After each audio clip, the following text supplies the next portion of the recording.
Hello there, Sarif from 17 once again, bringing you Chapter 3 in my Human Revolution Give Me Deus Ex difficulty video walkthrough. And this is Sarif's industries under attack, I do believe, and we've been sent in to stop the terrorists from doing whatever the hell they're doing and find out what's going on, and to take back the Typhoon prototype weapon. So when you arrive on the roof, you're going to come in here and you're going to talk to this police officer, this member of SWAT, and he's going to give you a bunch of options in the dialogue tree that you can select through. I'm not going to select through any of them because all they do is give you a little bit more information than you already know, and I've already done it. So for the sake of this guide, I've taken it out, so I'm just going to say fuck you, see you later buddy kind of thing. And I'm going to use this quiet period at the start to explain a couple of the things that you're going to be seeing in this guide. Firstly, I've mentioned before, I'm going to be going for the Foxiest of the Hounds achievement and the Pacifist achievement in this same run. And so far, I'm like two-thirds past the game, and I'm well on the way to getting all of them, which is good news. And the strategy that I'm going to be using as far as my inventories and as far as my abilities go is I'm not going to actually use any guns. I may use some later on if I need to, like for at the end where you have to shoot the whatever the last boss area creature machine thing is. But for intents and purposes of so far, I've not shot anybody with a gun. Not even any of the bosses, because I've got a different strategy for them. So what I'm doing is, because I don't have access to the praxis kits and access to getting money through side quests, I'm going to be selling every weapon I get, every bit of ammunition I get. The only things I'm going to be saving are the EMP grenades, the grenades, and the Typhoon ammunition. Because my boss strategy so far is to spam the Typhoon, and I would pretty much say do the same, because it is the easiest and skillless way to take down the bosses on this game. So if you're not confident in your ability to play, you're not confident in your aim or your skill, use the Typhoon. It is a win button. I can guarantee this, you will see this, and I just cannot say enough about it. It is a very simple technique to use, and it works. But all that stuff's going to be getting sold, so that's not going to be in my inventory. That's the only things I'm going to be saving. And that aside, as far as the upgrades go for my abilities, there's a few that I love to buy. I personally love the Icarus wings, so that you can fall from any distance, because I jump down from silly heights thinking I'm playing any other game, and on Deus Ex you end up dying for some reason. So I always buy that just to make it safer. It can come in handy if you combine it with the silent falling, only that does take a while to get to, and I don't think I've even got that yet, so I'm not going to be using it. I also like the ability to lift heavy objects, which I have bought on a later part of the playthrough, purely because it enables you to go into vents, it enables you to just mess about with certain areas you can't generally do unless you go down that area of the augment tree. But those aside, those are completely luxury to me. They're the ones I like to use. They're my favourite, especially the 3-meter jump. I love that ability, because then you can bounce around like an idiot. If you do take down any guards, which I don't advise to do, after this first level I don't think I've stunned another guy, I think I've just evaded them, but make sure you try and hide them. You don't have to hide them in any ridiculous spots, just out of any patrol routes, and you should be okay. But most of the levels, there is a path through them if you want to stealth it, and it generally involves going up against cover and doing the move to move technique, which you're going to see in a moment. The only reason I'm delaying right now is because there's that black guy to the right who's looking at me, and I think he could see me if I did it, so I'm waiting for him to turn around, and there he does, and then I can move across. But the augments I'm going to be prioritising, and the ones that I would say to you to do as well, are the stealth, which is obviously the ability to turn on a cloaking device for a certain amount of time, which uses energy. I wouldn't say use the silent footsteps ability, because when you're cloaked you can run and it doesn't set off the alarms. It does make the guards suspicious, but if you get to where you need to be and you put anything between you and them, you will be safe, and it is a very, very effective technique. And then the other thing I would put time and effort into is either your recharge, because your recharge is going to pay dividends for you. It's really, really useful. And then of course the Typhoon, which you only have to purchase once, because you don't need it to be able to kill robots, because you're not going to be using it on the robots. Everything else above that, I may have forgotten a few that are going to be helpful, but I will mention them later on. But as far as it takes so far, they are the only ones you're going to really be needing. Everything else is a luxury if you want to select it. And the guide's going very, very smoothly, so yeah, it should be should be something unique, something special, and I'm really enjoying it, and I'm really excited about it. But this moment here, if you wait, the guy will patrol back the other way, and then you can crouch walk all the way up here. The only thing you have to watch out for is when you open the doors, they do give off a sound, and if they're close enough to hear your footsteps, where there's that emission of a circle when you move, when you've got the ability, that means that that's pretty much the vicinity that they can hear the doors being opened. But once you're inside here, there's another stealth opportunity. But before I go on about talking what you've got to do right now, I'm going to tell you about the footsteps, which I've just mentioned. There is an ability on this game that enables you to see the amount of sound that you emit. And when you purchase it, on the minimap down in the bottom left, where your triangle is, every time you move, you will release a circle that gets larger from the center mass. It's like a sonar wave. It's like a pulse of a sonar. And I would definitely advise you to buy that on another run so that you can see how much noise you make when you walk, how much noise you make when you run.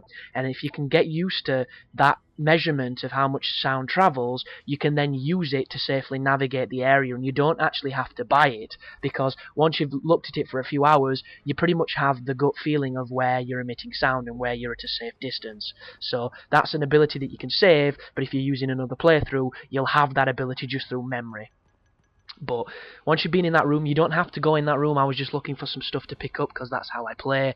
Then you can use the cover-to-cover technique on here to get through this next warehouse room. The only real threat is if anybody's looking directly towards you, that's when they have a chance of seeing you. If they're looking any other direction, you are safe. If you can get the invisible ability very early, the best technique to do is to set it off, switch positions, turn it off. So you do it before you roll, then you turn it off. And that is a fantastic technique. And when you get here, you can pick up the crate and move it, and that will enable you to get past that little obstacle. And I decide to go up the ladder. One thing I haven't touched on as well that people are probably going to find holes with, which I implore you not to do purely because it's the nature of the game. I am going to do this game completely different to what you're going to do it, unless you're following my guide, you know, step for step. You're going to have discovered a different path that works equally as good, or a technique that is super useful that I probably won't even go near. It's just the nature of the beast. And it's not to say that you know the game better than me, or I know the game better than you. It's just, it's a very subjective experience, and it's all about how you find your way through it. So please don't, you know, needlessly nitpickily point out every single thing that I've done differently.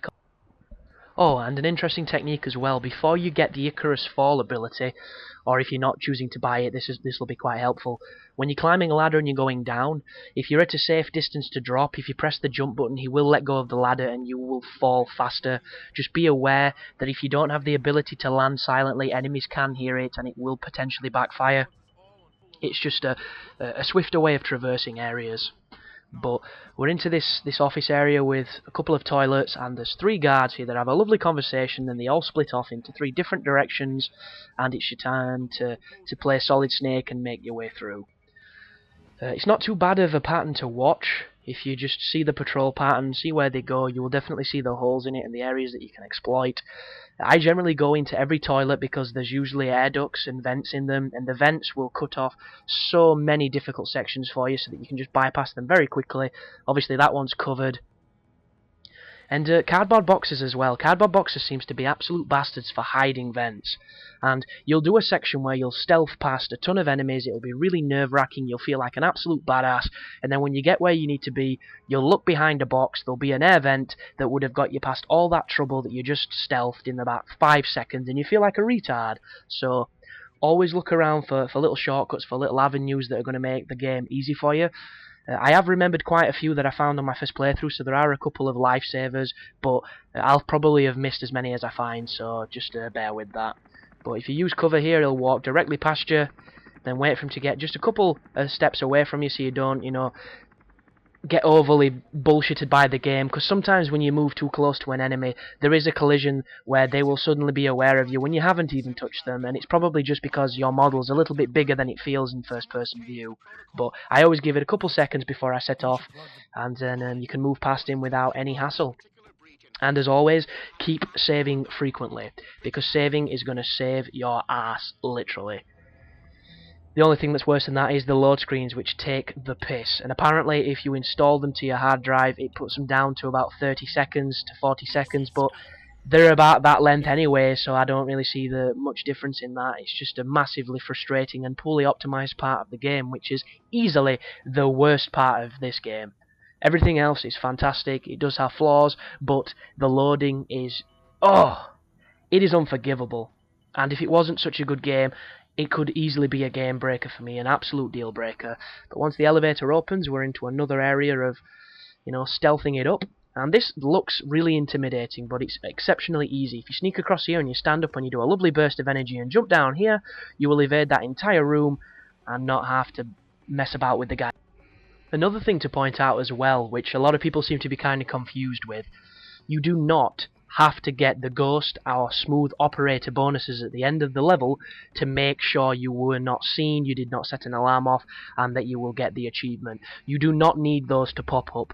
All that means when you get them is that nobody was ever suspicious to your presence or in a state of alarm.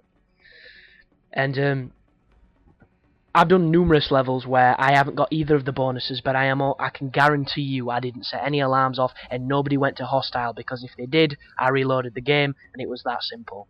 But a lot of people are a little confused on this, so as long as you get through and nobody goes to being hostile and no cameras spot you and you don't hear no alarms, you are absolutely fine. Something interesting to note as well, the hacking on this game is context sensitive in aspects. And what I mean by that is, all the hacks you have to do that are story driven will adjust to your level. So if you never upgrade your hacking ability, every single door you come across to progress the story and the game will be a level 1 hack. You will not be able to hack any of the optional stuff that gets you bonuses, that gets you experience, that gets you passwords, that gets you, also all kinds of different things. You'll not be able to hack those, but you will never ever be stopped from being able to hack something that you need to hack. And that does, bring quite an interesting question of, do you waste your augment points, your praxis kits, on upgrading your hacking ability? It will help you disable cameras and turrets and things like that, but it's completely up to you. So far, I haven't put a single point into hacking, and I haven't needed it or missed it, I can safely say. The only thing that I have been doing, like a retard, is going up to computers, and if I don't have the password, immediately trying to hack them, only for it to tell me that it's a level 3 hack, and I'm not a level 3 hacker. Which is kind of funny, because I'm so used to having everything, spec'd out, that it's kind of biting me in the arse. But another area that we've just crept through, this one is equally as simple. Wait for that guy to patrol to the right, and then you can come over here and you can make a lovely dash for the elevator, open it, and voila. A potentially terrifying room of, Tenchu-like stealth is done in seconds. But the elevator is going to take you downstairs. We're making our way now to what we think is the terrorist leader, but we will soon find out. And this is your first encounter with a turret, but don't even mess about going that way. Just move this box, because it's hiding a lovely air vent, and then when you crawl through the air vent, you will pretty much have got past the entire section where the turret and the camera is, and you will be safe to do the next area. But I started this game with a stun gun, and I still haven't used it, because I tried it on my other playthrough and I shot a guy from 5 yards and it didn't even affect him, and he just gunned me down. So I immediately had a sour taste in my mouth when I used it. So I don't know if it's worth trying, because I'm kind of liking the fact that I'm not taking people down and I'm not shooting them and that, because it makes it that little bit more tense, and that's always a good thing. But that is effectively the end of the third section of the game, guys. So thanks for watching. I hope it's helping, and you take care now.